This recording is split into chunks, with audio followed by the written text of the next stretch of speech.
ago today, our country came under attack, and we did rise and do the right thing. But just those that were perished 74 years ago today, let's do a short silent prayer for them.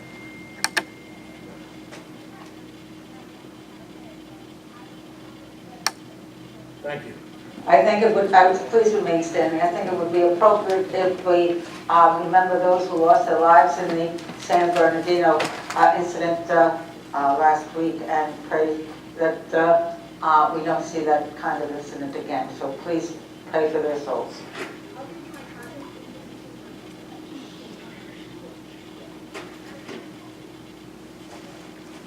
Thank you.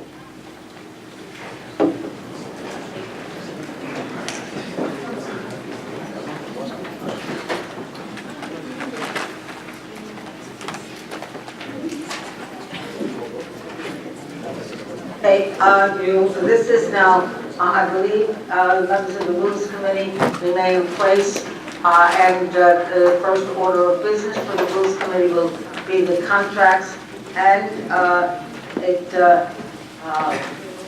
once the contracts are concluded, then we will recess the Rules Committee and move on to the committees that are scheduled to meet for today. Okay? Yes, sir. Mr. Mullen, please call the roll. Sure. Let me get my Legislator Lodge. Here. Legislator Jacobs. Here. Ranking Member Abrahams. Here. Legislator Coppell. Here. Legislator Dunn. Here. Vice Chair Nicolella. Here. Presiding Officer Gonzalez. We have a quorum.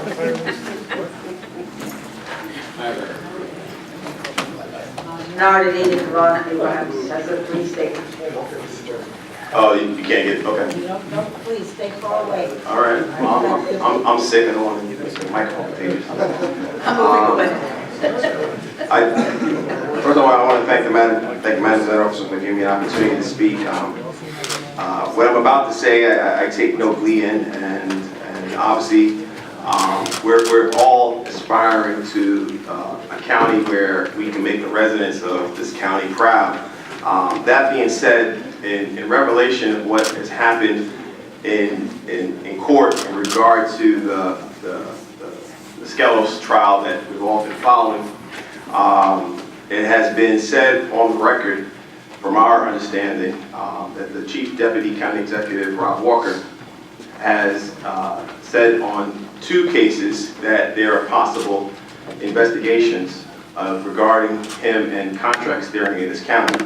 Now, we wish that the Chief Deputy County Executive has the best opportunity, if he is even charged, with a fair and open process to ensure fairness in the legal proceedings. But that being said, there is a possible cloud of doubt that each of us have to take into consideration. One of our chief responsibilities is administering contracts in this county.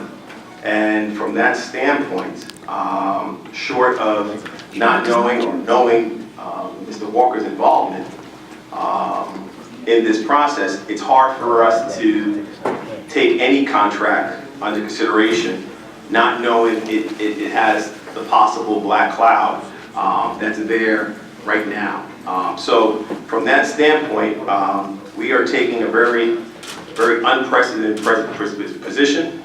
One that I take, like I said before, no glee and no happiness in, subject to the fact that we have not seen proper contract reform. We have been asking for proper contract reform. We are beginning to go through the vendor disclosure campaign contributions, which was just sent down to us about 20 minutes ago. But we're looking for comprehensive contract reform, one that includes our recommendations as well as some of the recommendations that our side has put up over the last 7 months. But short of that level of reform, it's very hard for us in good consciousness. And some of these contracts, I understand, have tremendous impacts. And they impact the taxpayers, whether it be their roads or their treatment plants. But it's very hard for us to take a position on these contracts when we have that admission of investigations in terms of contract steering in this county. And like I said before, we are not stating any level of guilt or innocence or anything in regards to Chief Deputy County Executive Walker.